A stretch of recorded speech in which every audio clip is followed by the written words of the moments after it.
परतीच्या पावसामुळे वसई परिसरात जलभराव, गणनाका, बदामी स्टॉप आणि गिरीज रस्ते पाण्याखाली। परतीच्या पावसाने रात्री 3-4 तास सलग ठाण मांडल्यामुळे सकाळी सकाळी कामानिमित्त घराबाहेर पडणाऱ्या नागरिकांची एकच धावपळ उडाली।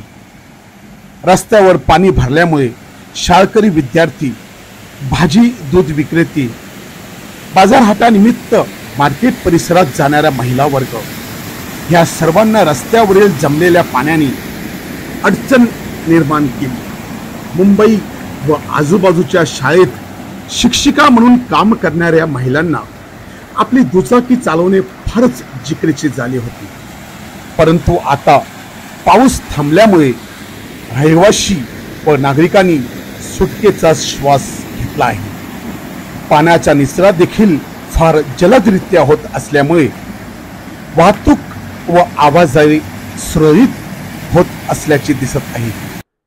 आता आमचे प्रतिनिधी मोजेस डिसूजा यांनी पाठवलेले व्हिडिओ आपण बघूया।